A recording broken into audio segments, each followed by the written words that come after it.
Salut à tous, c'est Chris, très heureux de vous retrouver sur ma chaîne une nouvelle fois. Si tu penses que Windows Defender protège vraiment ton PC, alors il y a des fortes chances que tu te trompes. Par défaut, Microsoft désactive volontairement plusieurs protections critiques. C'est pas parce qu'elles sont inutiles, mais parce que les activer sans discernement peut bloquer des logiciels, provoquer des faux positifs et rendre un système instable. Et c'est là que beaucoup de gens font une erreur. Ils cherchent à rendre Windows Defender le plus agressif possible sans comprendre ce que ces réglages font réellement en arrière-plan. Dans cette vidéo, je vais te montrer ce que Microsoft ne t'explique jamais, jusqu'où peut-on renforcer Windows Defender et surtout à partir de quel moment tu dépasses la ligne rouge. L'objectif n'est pas d'avoir l'antivirus le plus strict au monde, l'objectif c'est d'être mieux protégé que 95% des utilisateurs sans casser ton PC. Et si tu utilises encore les réglages par défaut ou pire si tu as tout activé à fond sans comprendre, cette vidéo peut t'éviter de très mauvaises surprises.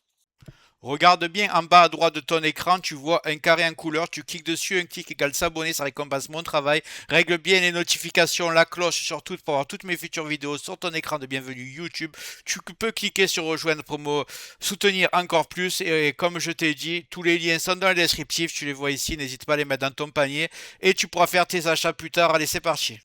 Si Windows Defender n'était pas efficace, comme certains le disent, Microsoft ne l'utiliserait pas sur des millions de PC professionnels dans des entreprises, des administrations et même des environnements sensibles. En réalité, Defender n'est pas faible, il est bridé volontairement. Microsoft a fait un choix très clair, privilégier la compatibilité et la stabilité plutôt que le niveau de protection maximale par défaut.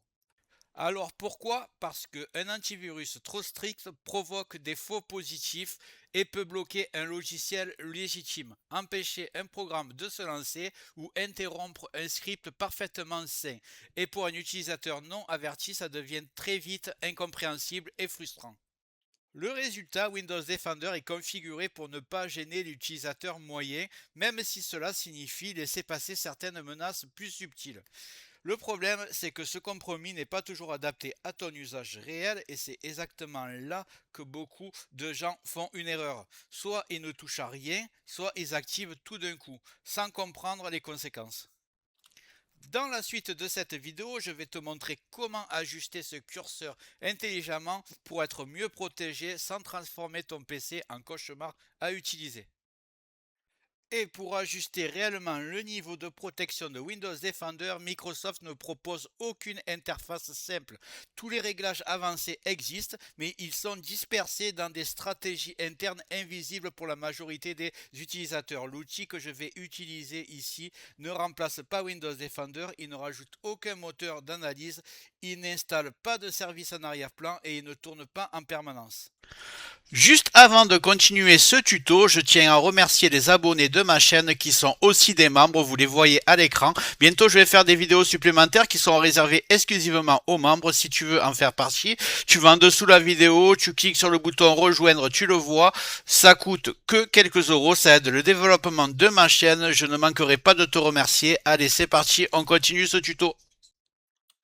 Son rôle est très simple, nous montrer clairement les réglages cachés de Defender et te permettre de choisir un niveau de protection cohérent sans bidouille risquée.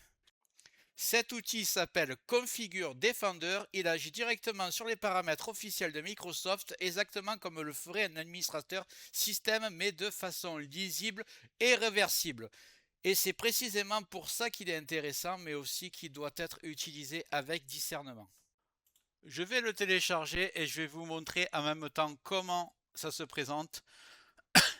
Donc ceux qui l'ont toujours pas fait, voici ma chaîne, la deuxième chaîne que j'ai, que je lance, qui sera un peu complémentaire à Tech Digital. Elle s'appelle Opta Nova. C'est très facile à se rappeler. J'ai déjà 365 abonnés. Et clique sur s'abonner si tu veux. Donc je te montre ça. Tu vas taper Windows Defender. Non, c'est pas ça. C'est Configure Defender, excusez-moi. Configure Defender. Voilà.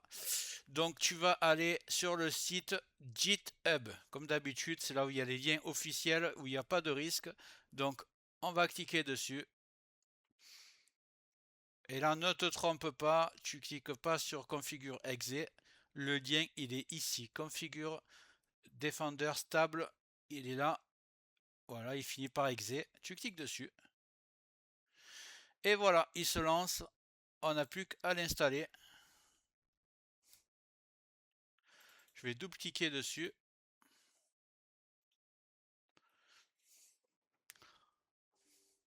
Là, je vais cliquer sur oui.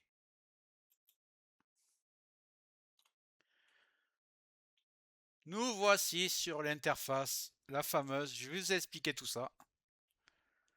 Configure Defender ne te demande pas de cocher des dizaines d'options au hasard, donc pas besoin de parler anglais, je te rassure.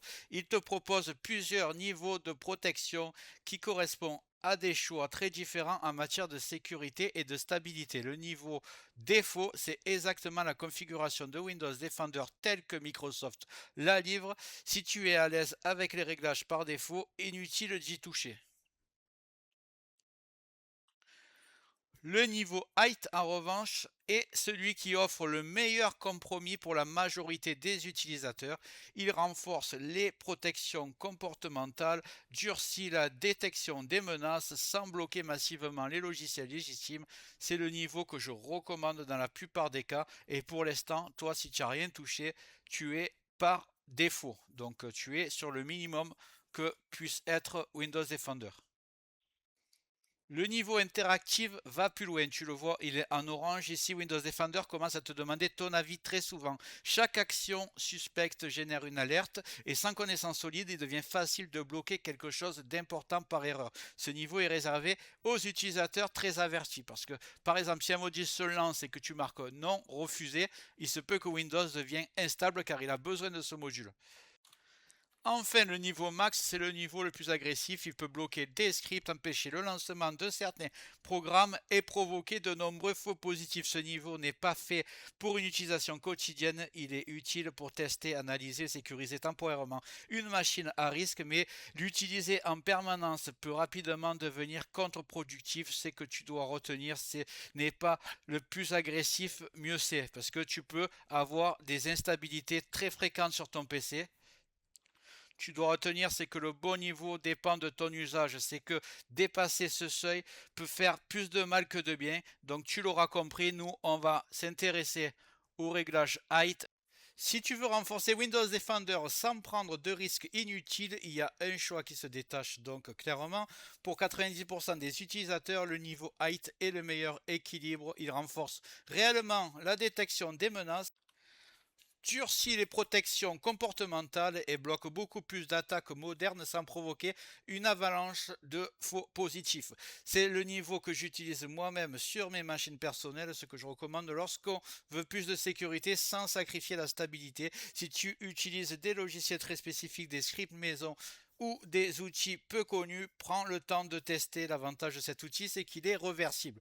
Donc là, tu vois, tu es sur mon PC texte où je fais toutes mes vidéos, il me sert qu'à ça, donc c'est pas un PC que j'utilise. Ici, j'ai Avast, je n'ai pas Windows Defender tout simplement parce que j'ai fait un tuto sur Avast. Donc sur mes PC surtout sur mon PC gamer parce que c'est lui que j'utilise le plus et c'est là-bas que je fais mes montages.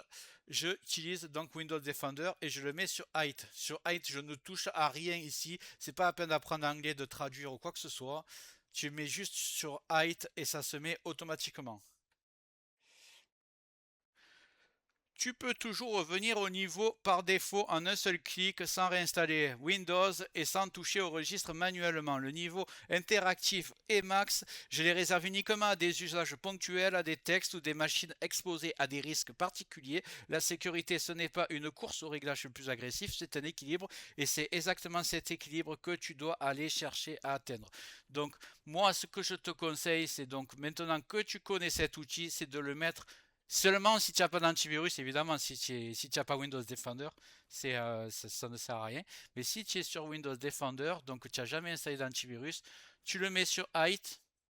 Là, ça va te mettre les réglages par défaut pour cette configuration. Et tu verras que ton PC sera beaucoup mieux protégé. Donc, une fois que tu as mis sur height, tu n'as rien à toucher d'autre. Tout a été mis comme il fallait. Je vais te dire ce que je fais de plus pour ma part. je t'avais expliqué sur d'autres tutos, mais je sais pas si c'est la première vidéo que tu regardes, donc je vais quand même te dire. Là, donc tu as Windows Defender qui va être beaucoup mieux configuré pour protéger ton PC en temps réel.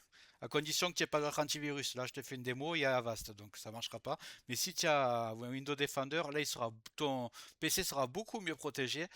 Ensuite, à côté de ça, tu as un outil qui s'appelle MRT. C'est pas nouveau, mais c'est très efficace et peu de personnes l'utilisent et le connaissent. Donc ça existait déjà sur Windows 10. Donc si tu as Windows 10, il existe. Et Windows 11, évidemment, il y est aussi. Donc tu tapes MRT. Là, tu as un petit logiciel qui va se lancer. C'est un petit utilitaire, on va dire. Voilà, on va le lancer. Et c'est lui qui peut scanner tout ton PC. Il va agir en complément de ton antivirus Windows Defender. Et quand tu le lances, tu choisis analyse rapide, analyse complète ou analyse personnalisée. Tu mets complète pour la première fois. Et là, ça te fait un scan complet de tout ton ordinateur. Moi, je vais arrêter parce que je le fais souvent. Et donc là, tu fais ton Windows Defender bien configuré. Tu fais un petit scan tous les mois de MRT. C'est gratuit. Et si tu veux aller un peu plus loin, moi, ce que je fais sur mes PC, une fois par tous les 6 mois ou tous les 1 an, je vais sur E7 antivirus. C'est gratuit, c'est un scan en ligne très puissant. Tu cliques sur télécharger, tu installes le module, c'est gratuit et tu lances un scan de ton ordinateur. J'ai fait une vidéo complète sur ce site, complètement gratuit. Je te la mets dans le descriptif au cas où tu n'as pas vu la vidéo, dans tous les cas. Donc là, maintenant que tu as tout ça, tu es super bien protégé sans payer d'antivirus. Donc voilà, tu as ton Windows Defender parfaitement configuré. Ton outil MRT, maintenant tu le maîtrises. Et si tu veux, tu fais un scan complémentaire avec le logiciel E7 Scan Online. Voilà. Je te dis merci d'avoir regardé. N'hésite pas à me dire ce que tu en penses dans les commentaires, ce que toi tu utilises comme antivirus. N'hésite pas à faire un tour sur ma nouvelle chaîne, je viens tout juste de la créer, elle est déjà en plein boom, elle s'appelle Optanova. Pour l'instant, elle fait des rediffusions des anciennes vidéos de Tech Digital, sachant que j'ai plus de 1000 vidéos sur Tech Digital. Donc tu les as pas toutes vues ici, il y a toutes mes meilleures sur Optanova qui sont regroupées. Et je vais bientôt faire des vidéos inédites pour Optanova et des vidéos inédites pour Tech Digital. Donc n'hésite pas à t'abonner aux deux. Et si ce n'est pas déjà fait, j'espère que la vidéo t'a plu. Si c'est le cas, tu mets un like, tu peux mettre un commentaire, le carré en couleur en bas à droite, tu peux cliquer dessus si tu n'es pas encore abonné. Tu mets les notifications sur tout pour ne rien rater de mes futures vidéos et n'hésite pas à regarder le descriptif de la vidéo, les super affaires Amazon. Chaque achat, tu mets ça dans ton panier, tu achètes quand tu veux. Chaque achat ne te coûtera pas plus cher et soutient le développement de ma chaîne. Je te remercie, je te dis à très bientôt.